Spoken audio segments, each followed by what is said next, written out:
Hey there, welcome to Contracts and Chaos. My name's Alyssa. And I'm Brenna, and we're here to tell you that you are not alone in the mayhem of this real estate industry. We're keeping it real and sharing our stories, strategies, and successes in today's real estate world. So come join us every Tuesday while we talk contracts and chaos. If I ever do get married, I'm glad there'll be like a groom to take some of the attention because it was so awkward. I was like, everyone stop looking at me, please. Alyssa turned 40 this week, and we had a big old party to celebrate, or they had a big old party to celebrate. My goodness. Yes. All All right. right. So this week, a couple weeks ago now, I guess, we talked about, is it worth it? Should you work it? Put your fling down, flip it, and reverse it. So this week we're reversing it. What's not worth it? What we think shouldn't be the first thing or the most expensive thing you spend money on. And when I first wrote this, pictures were in like the suggested list, and I was like, no. But because there are things that maybe eventually, but you don't need to get started, and I don't think you need to run a successful business. Well, and this is like, I feel like this applies to everything that we're like, this is worth it. But if it doesn't apply to your business, it doesn't apply to your Right. business. So if we're telling you, to use Trello, but you have a great system on Follow Up Boss and like it's working for you, don't add Trello. You know what I Right. mean? Like Exactly. you have to know yourself and know your business enough to be able to say, that's great for you. That's not for me. Right. And And be the okay with first that. one, the first one I think is very much like that. So, because I'll be honest, I feel like an imposter. I'm about to cover this topic when I know I'm looking at office space right now, which is a whole thing we haven't even discussed yet. I know we haven't even talked about this. But okay. Yeah. So the first one's office space. And let me stop. I also think this business is already expensive enough, which again, we don't have the overhead a lot of businesses have, we'll be honest. But you can be a very roller coaster financial business. So if there's things you don't have to have, let's not pay for them, because when money gets tight, if you have that expensive office rent, what's the first thing you're not going to pay? Like you're going to pay your licensing fees and all those things and the photos for your clients. Take the office. But Yeah, so this like tracks along with like buying back your time and profit first and all of that stuff. They'll like make your money work for you, and a yes. few of these things are doing that. And again, it has to fit your business. So I'm Yep. curious to see if we agree on the office space part. So you go first. So I think if you have an office that boosts your image or provides a location for clients or even other agents, like if you're an agent attraction and that's a big thing, then an office could be worth it. But only if you have all of those elements going for it. If your office is hidden in a co-working space that doesn't have organic foot traffic or people driving by with a sign out front so they know you're there and it's brand recognition, don't get the office unless there literally is a physical reason you need one for you, your team, or whatever. I think with everything being so online these days, you truly don't need one.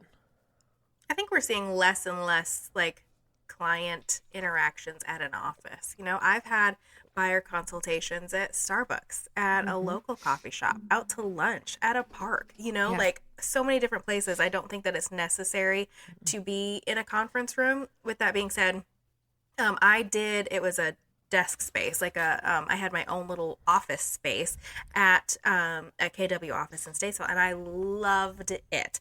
Aside from, like you said, there's a sign out front. You could have people come drop due diligence or earnest money. They had a lockbox, all of those things. You walk in, it was just a beautiful welcome area. We had a conference room that if you needed it, you write your name on the calendar for the time, like that kind of thing. It was really great. For me, an office space, and why, like, I do work a lot in here, and if you know what in here is, it's my closet, right? But it doubles up as my office space. But getting up and going to the office, it was like Yes. I had 2 days a week that I was like, these are office days, right? And Yep. I got so much stuff done. The other thing with like sharing an office like that too, and I mean, you and I know this because we just spent like 20 minutes before we hit the go button on here, just chit chatting. That happens at an office too, right? Right. So if you're thinking about paying, I mean, if you're renting an office for yourself, it's going to be a couple of $1,000s, right? Like, unless you're sharing a space, then it's a few $100s. But even some of those brick and mortar firms, they have big office rooms, but they're expensive. Yeah, They I really remember are. when I was looking at KW, that was one of the reasons. Because I was like, at that point, I was like, I have to get up and out. I don't have a dedicated office space. And for a room that would fit one desk and a chair, and that was it, it was over $400 a month. And I was like, Mine I wasn't could that literally much. go rent And I had, commercial space for that. right. I had a nice little space, but I have to tell you, like, they'll have a bullpen, right? Like that, like community space, like long tables and just plug in. I cannot work in that environment. Nope. I can't. Everybody making like their phone calls and stuff like that. Yeah. I cannot do it. I love the productivity of an office. I love the look of an office. And one day, listen, I already like there's a little commercial building in local to me that has some really great road frontage. I'm like, how cute would it be to have a real sign right there? Well, and street parking, back parking, like the whole works. And it's like, 1,200 square feet. It's not huge, but it would be bigger so than cute. my house. It is bigger than your house. You're right. Well, and that's the one I'm considering for a whole different business plan, but including a real estate office, is in downtown McAdenville. People literally walk back and forth past this door all day, every day. They drive by it all day, and it's not a main road, but it's the main road through this little town, and it's smack dab in the middle of where I do my business, and it's enough room to do a co-working space and an office for me. And I'm just like, which is what I would want to do. If like I ever had a space like that, it would be like a drop in. Like, you know what I mean? There's I can't think of the name of it. In Hickory, they have a community workspace, and it's not just for real estate agents. Like, it's not even designed towards real estate agents. It's for people that work from home. They have Wi-Fi. You can like reserve a desk the day ahead of time. You can pay by the month. You can reserve it for 2 weeks. You can have it for 2 hours, that kind of thing. They have different rates for that. But I think that that's so cool. But another thing, and we talked about this recently with the taxes, an office space is a huge deduction. If you're making really great, and it's also a marketing expense. You have your sign out there, you're there. Like, don't have an office space to me and then never be there, because I see specifically like there's an accounting space nearby that they're always closed. The building's there, and I know that they work mostly this time of year, but I feel like they don't exist except for 2 months out of the year. It's always dark, closed up, that kind of thing. But like, what a great way to just consistently market your business. People drive by and they start to remember that, and then they see your logo online and they're like, oh, I drove by that downtown actually. And I like an office space. I really do. yeah, and but I think you have to look at all of the reasons we just mentioned.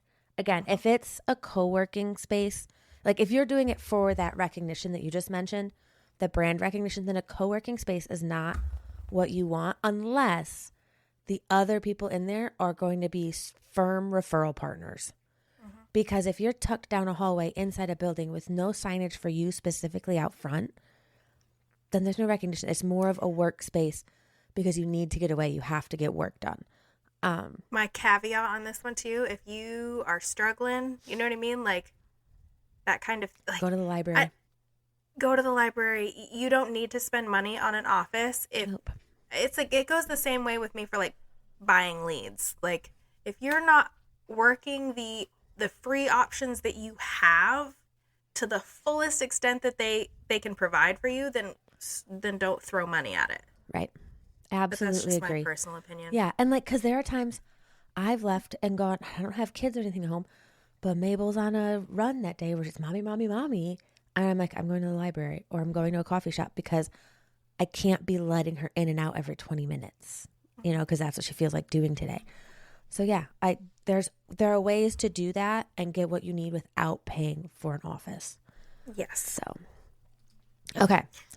Now we kind of mentioned this one earlier, but we didn't really go into briefly. it. kind of. Yeah, Yeah. we said CRM systems. And yes. what CRM's the best one? The one that you use. There are CRM systems that aren't necessarily like a big name brand system. Like you said, we've talked about the popsicle sticks and the cups. We've talked about spreadsheets. We've talked about color coded notebooks. Whatever that system is, whatever that client system, that client management system is, work that. There are systems though, seriously, like we have Lofty, and without being at our firm, it's offered through our firm at a very discounted rate. And I had a quote before I joined Real for like $600 a month for this CRM system. And it's stacked. It's got all the bells and whistles, all the tools, all the tech. For me, I don't utilize 80% of it. Right. So for me, I'm like, Trello works way better for me for my management than a fancy CRM system. But listen, there's girls, there's guys out there that live, breathe, and die by their CRM system. They go into the office and log in and look at it, and that's what they're doing today. Yep. Based on the colors and the timelines and whatever they have it set up to be, they know what they're doing because they've created that system to guide them. I hope it's you. I hope it works for you. It's not me. And I use both. So I use Trello to help me track like current transactions and current leads, like active buyers, active seller, things like people I need to be working with or talking to more often. And then my Lofty CRM is more for nurturing market data, long-term stuff. Like everyone goes in there, but that's not where I'm day by day tracking what I'm working, except for, I will say, prospecting. My prospecting is in my Lofty. They don't go into Trello until we have agency or they very clearly said, this is what we're looking for. Everything else for tasks like that is in my Lofty, so that they are a little separate, but they could overlap. I could do all of my active in Lofty, but I just don't like doing it that way. But again, you know what your system is, and right. that's the biggest thing. And I feel like I went to Beach Retreat last year, and I forget who it was talking about Follow Up Boss, and she runs an amazing business, and it's Live, Breathe, and Die by Follow Up Boss, right? But there's people that are like, oh, well, I have, Brivity really like set up, and I should like swap to Follow Up Boss. Just because she's utilizing that system at a level 5,000 does not mean that you are going to run that system the same way. If you are very comfortable and have already spent the time, money, and effort to set up whatever account that you're setting up, this goes back to the shiny object syndrome. That's working for them, so obviously that's it. That's the golden ticket. That's what I have to do. And that is 100% incorrect. The only time I would say, or like maybe not the only, but one time I would say that yes, that is what you need to do, is if you're like, oh, this tool has a tool within it that does exactly what I've been looking for and haven't been able to figure out somewhere else. Then that's not shiny object syndrome. That is you identifying, I'm lacking this thing that I've been looking for and wanting, and this tool provides it while also doing what this other one does. Then cool, switch. But I wouldn't just jump just to be like, oh, her business is great on Follow Up Boss. Alyssa's business is doing well on Lofty. No. Both. Right. Like literally, we have told you about the agent that used the popsicle sticks. If that's what works for you, or you're a spreadsheet person, or just a binder that's divided, something, whatever it is, as long as you're using it and it works for you, that's the one you need. So don't feel like you have to go get the flashy expensive. Now, what I will also say is if you're just using like the free or discount one through your firm, make sure you're also putting all of those people in like Google Contacts or something similar so that when you leave, their information goes with you. Because if they don't let you download it, or it doesn't work correctly, or you get shut off immediately, what are you going to do without all those contacts? I got to tell you, I lost access to my contacts within like an hour and a half. Yeah, you got to do it before you tell your team lead or your BIC that you're leaving. Yes, yeah. But but I was like, wow. Yeah, that was fast. Right? Yeah, everyone, if they go in if they go in my Lofty, they're in my Google Contacts. And because I like Google, because it merges with most other softwares. So when it's time to upload my people, whoop, one button, they're in. Like, it's easy. So, the next one, I totally agree with this. The next one is like over the top branded merchandise and like swag. Mm-hmm. So I do think there's time for swag. I'm wearing firm specific swag right now. I have my own swag. I have my own clothing and apparel and stuff. But I also have stuff that's like, I didn't pay to have someone put my logo on it. I like put a goodie bag together that has my information in it. And everything's like a purple theme because purple's my color from my firm. Note the new purple headphones. Yeah, but I like that. I don't think you have to run out and have like initially like custom lip balms or sunglasses or all the things to always be handing stuff out. You can be a little more organic with it until you have the budget to have custom things made. If my first investment, and it's what I did, is clothing for yourself, because people see that's you. that's a walking billboard too, Right? you know. So anytime you're out at the grocery store or picking up kids from school or things like that, and you're wearing your logo, your contact information, like, think about it. You've got lawn care people that do this. Every company out there has a version of this, and it's just it's a marketing expense. It's a write-off, and I mean, if you have them custom done, you can pick out the material and the comfy t-shirts that you like to wear, and then put your stuff on it. And I think the other thing to consider is like, be more personal. How many little tchotchkes do you get at events or, you know, handouts from people that you're like, thanks, and you toss it? Mm-hmm. Like, I like doing the more personal things, like the yard sale we sponsor. Every person who participated got a really awesome goodie bag that had like cleaning supplies that was like, now that you've cleaned your house out, here's some stuff to help with like the final touches. Like that was, I felt more impactful than, oh, here's a branded t-shirt for you to wear. Like they don't know me. Now my family and my close friends get branded stuff like t-shirts and things, but because they're also my walking billboard. But I think to start, you can find different ways to get yourself out there without having to spend a ton of money on personalized stuff. Mm-hmm. Like thank you notes. Write all the thank you notes. If you want to, get those note cards personalized so they know it's coming. So you're not just sticking a business card in there. So they know it's coming from you. Like, or do a label on the back of it that has your information. That's a great way to do it without spending a bunch of money. Mm-hmm. And can be, you know, out there. Like we've talked about, like kitchen magnets. Like I have the school calendar out from last year. That was a big one. My kids go through a crap ton of chapstick. They carry my chapsticks around. Right. It's just like a little flashy advertising out there. But no, again, this is something like, don't go buy 4,000 pens with your logo on it. I only bought 1,500, okay? I was saying, well, I have 300. I thought that was a lot, but they were on sale. It was like a stupid cheap price. It's the Sharpie S gel or whatever that pen is. So good. I love it. And I got it in green ink. My husband's like, why would you do that? Green ink? And I'm like, green's my favorite color. So yes. Yes, my next order will be purple ink. Like my pens are purple, but my next order of pens or writing thing will write in purple. It stands out. It's just it's different, and it writes really nice because it's a Sharpie S gel. Right, and people, I think that's what it's called. People know my color is purple. Like my color is purple. Like my office is purple. My nails are purple. The other stand, like purple is my thing. So people know me as like the purple queen.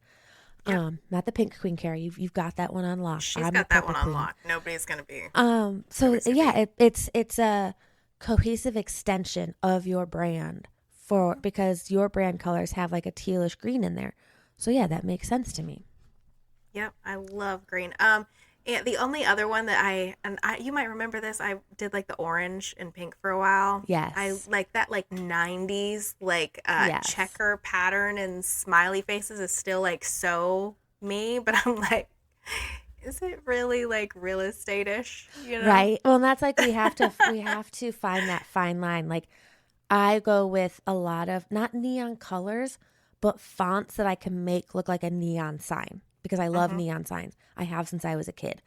Um, but my colors are predominantly purples with a pink in there, and I'm about to take the pink out because pink is not my favorite color, but Mm-hmm. everything is purple and pink, and I'm like, so I'm actually considering doing a color switch of the pink. But yeah, you've got to find it can be fun, Mm-hmm. but professional and presentable at the same time. Yeah, I'll have to show you. I just got my retractable sign in and I created my own background for it and I'm obsessed with it. So I'll have to show you Nice. what that Yeah, is. you'll have to show me. Um, the next thing is fancy website designs. Now there are people that will create like a Wix website and it's absolutely terrible. Listen, if you're gonna have a terrible website, don't have a website. Right. If it Right. is Because not it makes me wonder what your skill set in the rest of the world is. right, and listen, I can't build a website. You know, I probably could clunk one together, but that's not my specialty. Right. And nothing is harder. I'll talk like the school website sometimes. There's different links that you get there, and it's just like clunky, right? It's from 1985 when the internet first got created. Hey, And that's rude. That's the year I that's was not what I born. meant. That's not what I don't meant. think the internet was created then. I Hold on. don't even I got remember. a whole data sheet this week of stats from what happened the year I was born. I'll Oh, check and see nice. if that's the year the internet If the was internet was on created. it. Okay, great. But like consumer friendly, think of how technology driven our world is right now. The minute somebody opens a website and it's not optimized for a cell phone, right? Right. And you're having to pinch out and slide over and try to get to the information that you're trying to get to because it's set up for a desktop, not also for a cell phone, you lose people. If you have a link and it's dead, like you go to the 404 error page, they're gone. They're not going back to find your information. They're just like, oh, well, that didn't work. Off on to the next thing. Right. Well, and that Um, happened this weekend. So I didn't know everyone was staying all weekend. I'm scrambling now to entertain a whole house full of people and show them Charlotte because they've never been here. And the Charlotte Shout Festival is one of my favorite spring festivals. It's all like art installments and music installments, and it's really cool. Their website wouldn't load on a phone because it was too much of a website. Like it was just crashing everyone's web browser on their phone. So I was like, I don't know where everything is this year yet. We're not going. So we went to Thirsty Beaver instead. But yeah, if it goes both ways, it can be too much as well. Like if you're overwhelming people or it doesn't function on their phone, you lost them. Yep, absolutely. And this will tie back into your CRM to a lot of like bigger CRM systems. Like we'll have a website built in. A lot of firms will offer you a website, that kind of thing. And I feel like people overthink this so much. Just connect it to an IDX feed, let it collect leads, be able to have a landing page, Yes. post a blog if that's what you're doing, like those kinds of things. Like it does not have to have like a timeline clock or a schedule an appointment with me app, and I have one on there. Nobody's ever used it, but I have one, you see and what I'm they saying? tried to book a showing Christmas Day or something, and I was like, Oh god. no. Oh god. But you can Those still have a kinds of things. custom URL too. Mhm. So like mine is through Lofty because it's great. It does everything I need it to do. It's easy plug and play for me to add and change things. But I have it feed. It used to be a Google domain and now it's something else. It's It still looks Squarespace, isn't it? yes, Squarespace. Yeah, Squarespace. You can go to yourhomegirlclt.com and you would never know it's forwarding you to a different website. It always says yourhomegirlclt.com. So you can have it still be your custom URL without having to build a whole fancy website. With it, which is also amazing too. Again, if you ever leave a firm, that kind of thing, if you're constantly changing your web address, you can always pay for that domain name. And then if you swap, even if you swapped from Lofty having a website to a different CRM that had a different website provider, all you do is toggle that Yep. site to Trust me. forward to your new address. Way better. And I've done it a Way couple better. times. Like when I left Coldwell, okay, went to EXP, just switched it. Left EXP, came here, switched it. Like it's seamless. And I pay, I think like $15 a year for the URL. And then I did upgrade. I think I pay $7 a month to have my email address hosted on that URL. Yep. I do that too. So that everything So it's is not at Gmail. right, because I just think that makes it look that much more professional. So yeah, that's something. There are very inexpensive ways to get around a fancy website. I was gonna say it's totally off topic, but definitely pay to have like an email too. That's not I hate when I see George sells houses in Atlanta 55 at gmail.com. At Hotmail. What? Or they're not even, they didn't even create a new one for their real estate, and it's like Sarah loves horses 123. And sometimes they're not even that clean. Right. You know what I mean? Like, I have a client. What is it? He's not a realtor, but I got his email and it's like booby hatch something something something. I was like, I'm not asking questions. Not asking. And I love this client. He's the sweetest man in the whole world. But I was like shocked when he sent me his email address. I was like, oh, okay.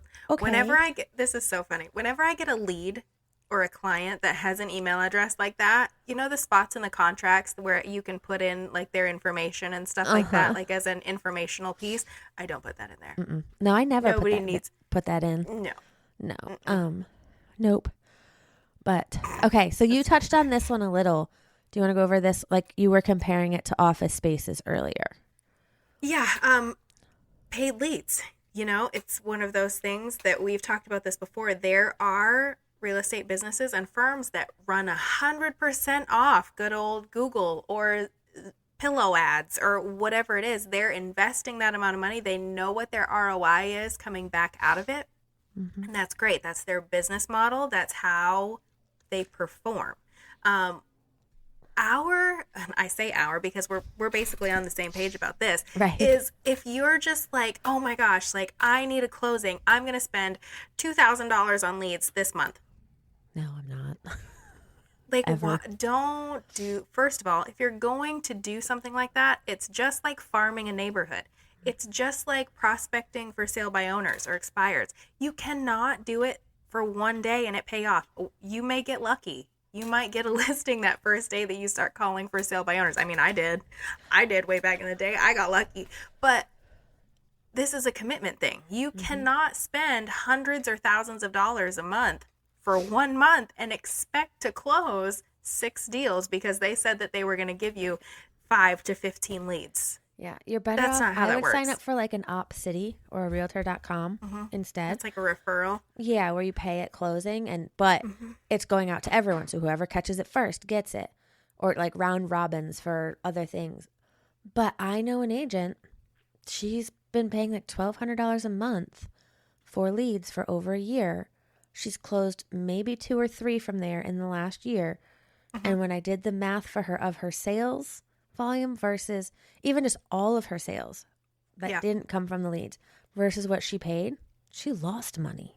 And I was like, why are you? And I feel like that happens more frequently than the ones that run it like a business. Because again, you have to remember that there are so many people online that are like, oh, let me look at this house. Oh, what's this button do? Right? And you're getting these cold leads. Like you're getting this 17-year-old from Toronto that's like, I want to live in New York City one day, you know? Right. That kind of thing. Travis deals with it. He's like on Angie's List and that kind of thing. People are like price shopping on Angie's List for a new gravel driveway. And they're like, oh yeah, no, this is something that we're looking at doing, 3 to 5 years from now kind of thing. But he just paid for that lead. Right. Because they were on the website and said that they were interested. Yeah. Like that. Or you get the people who, like, it also depends on your area. If the leads are coming from an area that doesn't support the price point that you want, like a lower income rural area or something, why are you paying for those? Because you're not going to get it back. You're just not, unless you are the only agent in that area that exists. So this is also pushing content or marketing for you. And you're closing deal after deal after deal at that lower price point. Yeah. But if there's a neighborhood or a town the other direction, but you can only get leads here, and this neighborhood has a higher price point, take that $1,200 a month, put it into farming, put it into a billboard, put it into door knocking or something else. And I can guarantee you it's going to be more productive and bring you more income than getting shitty internet leads for the trailer park down the road and that property that's going to be auctioned off at the end of the month. Yep. And again, Guaranteed. there's this goes back to the unless you are exhausting every free opportunity that you have or utilizing the systems that you have. So for our CRM, we can create a landing page, right, that targets houses from 300 to 500 in a specific zip code, a specific neighborhood. Those people then are there could be cold leads, but we're utilizing the stuff that we already have versus paying somebody to funnel us those leads. Right. Or if I put that, sorry. No, go ahead. I say, or like take that landing page that you created, make a cool Facebook ad that doesn't look like a Facebook ad, put $1,200 behind that in a month and see what happens. Yep. Because I can guarantee if you do that well, that's going to bring in way more and more qualified or more nurturable leads than whatever you've just paid for. Well, and that's the other thing with leads. Say a lot of them are cold, right? And it's about, they say this, the fortunes and the follow-up. The first time you have a phone call with that lead or you text them the first 14 times in a day that you're supposed to, right, you might never get a response. I literally had one guy that he was a lead for a year before he ever even responded to me. You know, it's a long-term game. So I feel like people are like, oh, I'm going to buy leads, I'll have closings next month. And that's not usually how that works. I would take that lead money, throw it into baller open houses. Because even if they come in with an agent, if you show them how awesome you are at that open house, they may go, we like this one better. Like, not Alyssa out here poaching clients. It's not poaching. You are not poaching. If you're throwing a baller open house and you're having great conversation and they go home and chit chat and say, this agent seems to align better with what we're doing, and they approach you, that is not poaching at all. Yeah. But there are so many, I think, more constructive ways to spend that money or not spend that money to get you business. I mean, because again, I feel like a lot of agents it's like throwing spaghetti at the wall. They just like hope it sticks. Yep. Just like the mailers to the neighborhood of 500. They're like, oh, I sent one postcard this year to this neighborhood, and nobody called me. That's not, you really need to farm a neighborhood. I think they say from like 12 to 18 months before you start seeing any like recognition or something out of that. So absolutely. I know, I mean, I'm kind of an instant gratification kind of person too, but we're building a business. You want this business to be running 5 years from now, 10 years from now, right? Like we need closings this month, next month, and the month after that, but this is a sustainable thing that you need to continue to build, not just like throw money here, throw money there, and hope that something comes out of it. Well, and I think the other thing is, and this can be my last point on leads, if you are paying for them and you're getting closings, that's awesome. Good for you, because that's very hard to do. But if you're also not nurturing them later, then shame on you, because you're not nurturing them to get the referrals to then not have to pay for leads or to get the recurring business. I mean, I have clients, I've been in business 5 years with them and I've closed 4 times with them. I have clients I did 2 closings with last year, first transactions with them. They text me over the weekend. They want to do it again. Okay. Yep. So if you're not then long-term nurturing them, why are you paying for them? Because you're just going to have to keep paying and chasing. Exactly. You invested that money up front. Now it's about retention. Eventually, like, you should have more repeat and referral clients than you can keep up with and not have to pay those $1,000 a month. It's not supposed to be a funnel where like they're in, we close, they're out.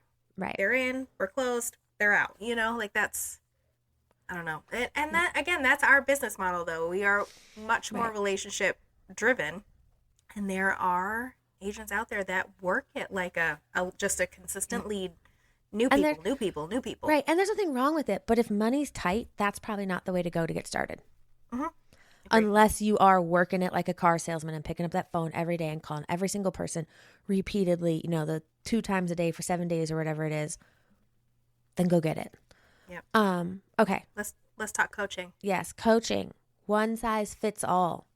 Yes. Now there's a big difference. There's a lot of great coaching out there, and there's a lot of coaching that what is that thing that they say? Oh, if you can't do, you teach, right? Right. I feel like that applies to I know some. several coaching programs that I see out there. Like they haven't sold anything, they haven't been in the business in a hot minute, and like they just created an ebook that now we're charging for, don't are you gonna make it? You okay? Yeah.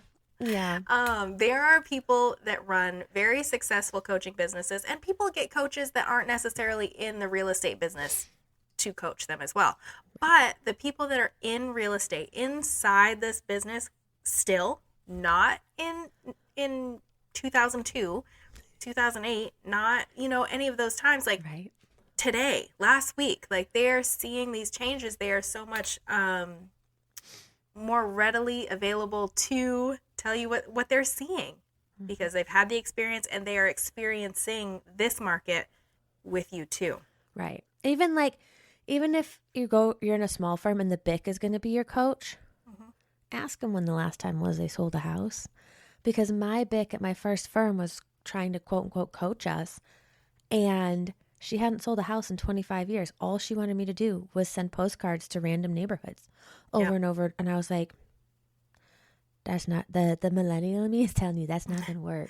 I don't think and I I don't want have the to money do for that right now. No, And- mine was like they wanted me to go door knock 100 houses over the weekend. I'm like, man, I don't think that's safe. No, not where you live. Call, you live. I mean, you live in like I'm gonna get shot. typical country Americana. You're going to get shot. Yes. Like, no. Or call, they're like, everybody in your contacts in your phone, call every single one of them and ask who they know that needs to buy, sell, or invest in real estate. Like, you want me to call the mean girl from high school that I literally have like just emojis as her name? Like, you want me to call her? Do you want me to call the ex-boyfriend that doesn't come up as his name? It just says, do not answer. Not happening. No, like, And I tried it terrible. once at a training, and my friends literally were like, what are you doing? What's wrong with you? And I was like, thank you. That was the feedback I needed because this felt nasty. But I was like, maybe this is how I'm supposed to do it. I don't know. No, it's not.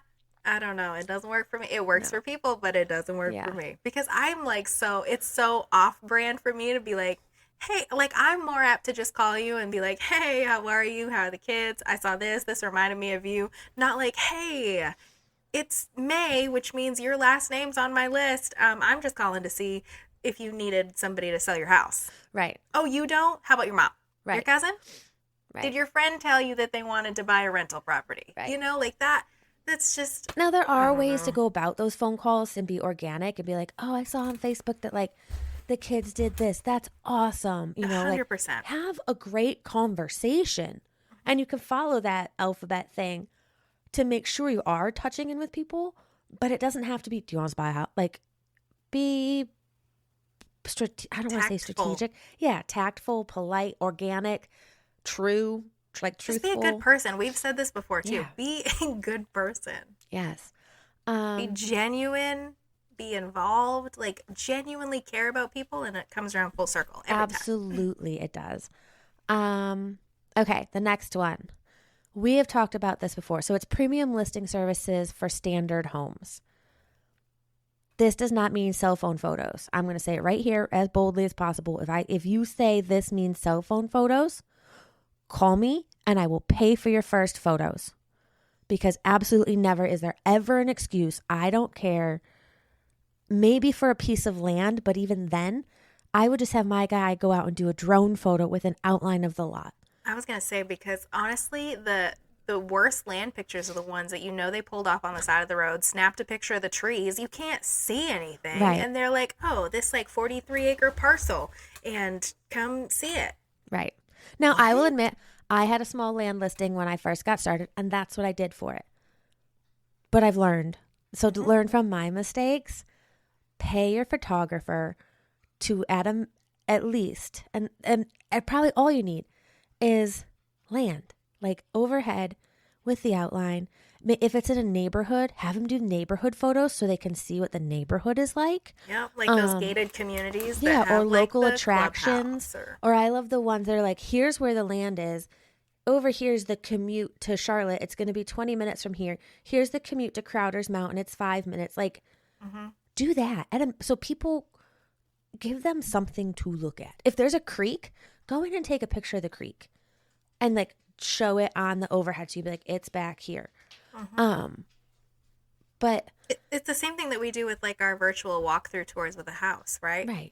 There's so many people that are buying and or not just buying, but like searching online and dismissing properties or just like nope because they didn't get that emotional connection in that first 7 seconds. Right. You need to create an experience or something grabby for them to be like, "Oh, this is answering the questions I didn't know that I had." Right. That Like it's mine, around the corner from the local brewery, you know? right. And the one I did with the cell phone because I was young and dumb, I still photoshopped Bigfoot in and put in the listing notes, let me know when you find Bigfoot, as a joke. I was getting so many people being like, oh my God, I love that. We found Bigfoot in photo 7. I was That's like, great. Next week it's hilarious. going to be somewhere else. Let me know when you find it.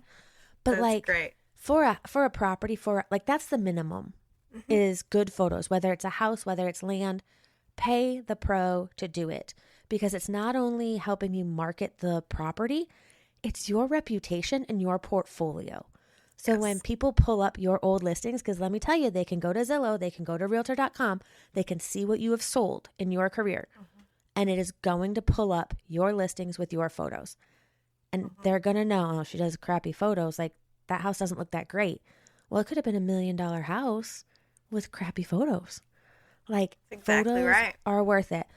You know, if it's a regular house, you don't have to do like a giant broker open or a fancy open house or, you know, maybe not a custom. I still do a custom website because it's through my CRM for free, but just focus on the essentials. The 2 minimum for me are a really great description and really great photography. You don't have to do the video, but like spend the money where you're going to get the biggest return on that investment. Yeah. And what's then going use to that present. investment. Right. Use that investment. Take those photos, create your social media graphics, create your reels, your slideshows. Right. You spent the money, use it. Or like for your like buyer seller guides or other things you're putting together. Sorry, I just got attacked by a pit bull.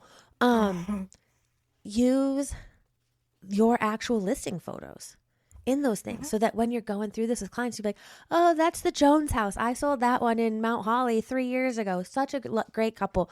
Someday I'll tell you the story about how, you know, like, or even then, that's a great talking point of I had to negotiate this. This is how I treat my clients and make sure they get what they need. Your listing, like, so make sure you have good photos. But you don't have to go crazy. You don't have to have the food truck at the open house or all the things. Right. This next one is near and dear to my heart. This is one that I get fired up about. Okay. Don't Social pay someone media? to do your social media. Like unless you are sending them content and they are editing it to make it look and sound like you and be your style. Like I think Platform does a great job at that. Yes. I think there are other services, but they're very expensive.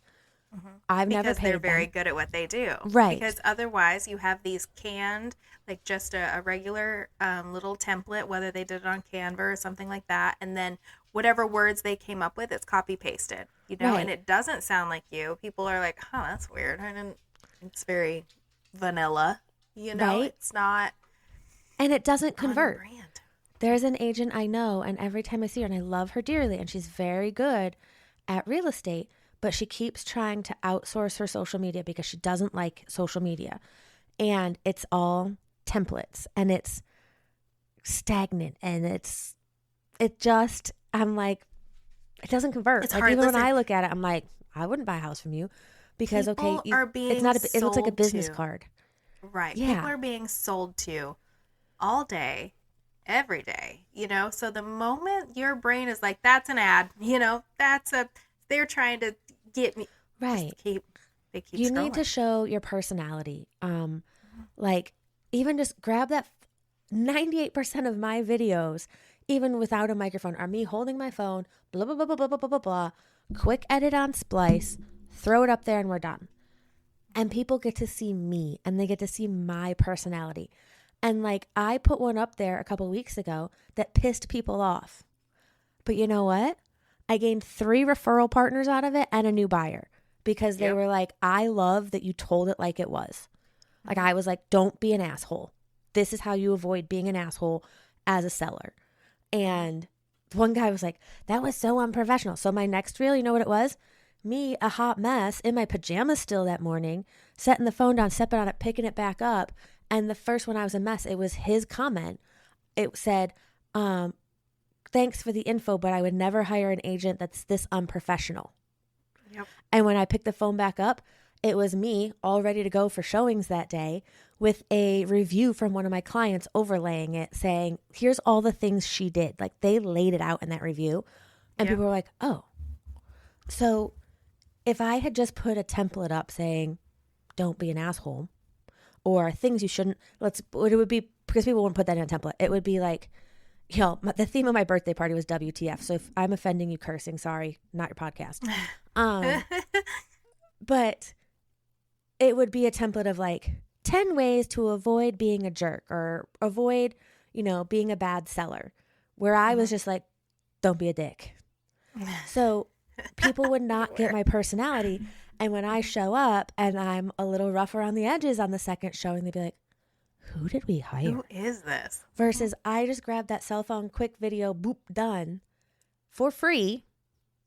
Mm-hmm. It shows who I am, because this is a relationship business. We've talked about that a million times. Like, you get to pick clients you like. We can hire or fire clients we don't like for whatever reason if we want to.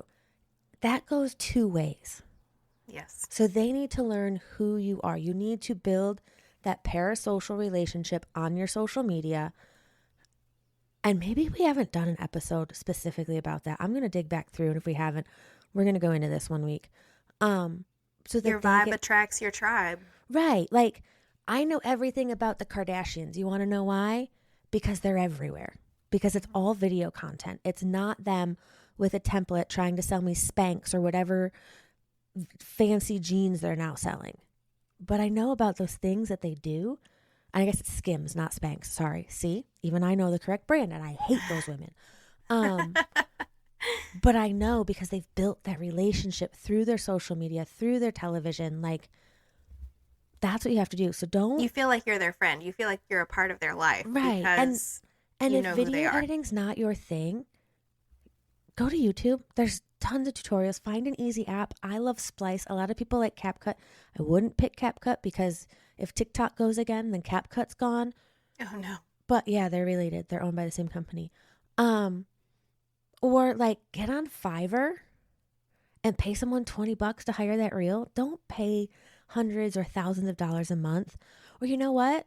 If you don't have kids, go to the local high school, find a tech teacher and be like, which kid in your class is really good at video editing?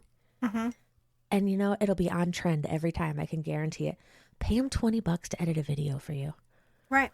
And, you'll have better content. But there's no need when you're starting to spend a shit ton of money to get content that will work.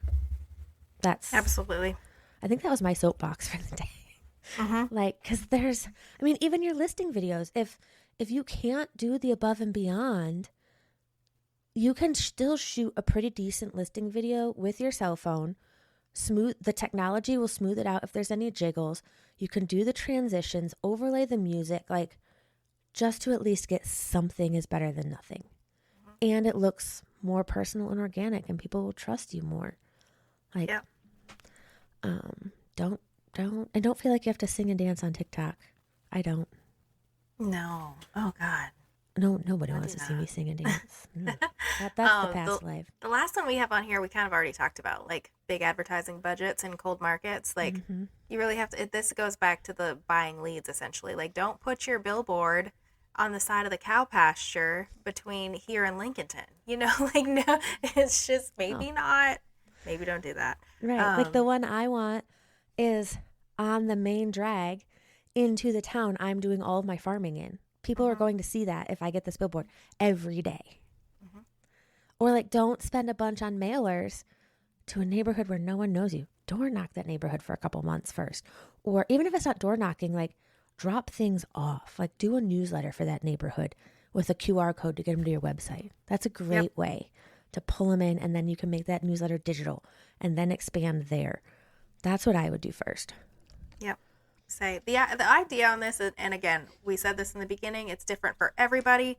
You have to evaluate where you are in your business, who you are as a human, what you want your business to look like, and invest that money strategically to expand your business. Not leave you in a situation where you're like, I'm eating ramen this week because I spent $4,000 on, paid leads hoping to get a closing for next month.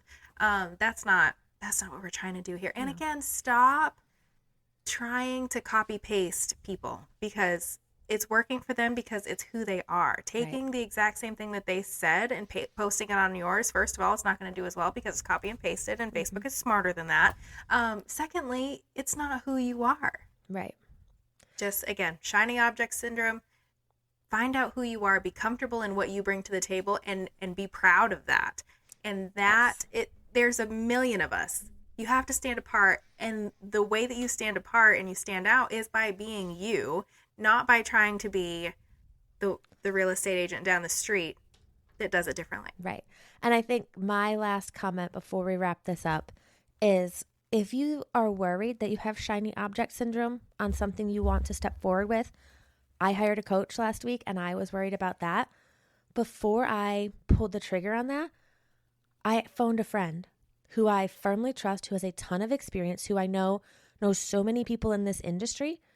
And I called him and I said, what do you think about this? And he, instead of saying yes or no, asked me qualifying questions, just like you would a client. Well, what do you want out of it? Where are you with things? What are you hoping to gain from it? And when I answered and told him what I was looking for, he said, then yes, this is the coach for you. But if you were looking for just a lead, I just wanted to make sure it wasn't shiny object and that you were realistic about what you're spending money on. So if you're not sure, phone a friend, call us, DM us. I'll tell you, I'll shoot straight and be like, no, Don't do it. don't do that. Here's a better idea. But that might be a way to help you avoid shiny object syndrome or spending money on one of these things that you're truly not ready to spend money on. Yep. With that, I guess we'll see you guys next week. Yes, we will see you next week.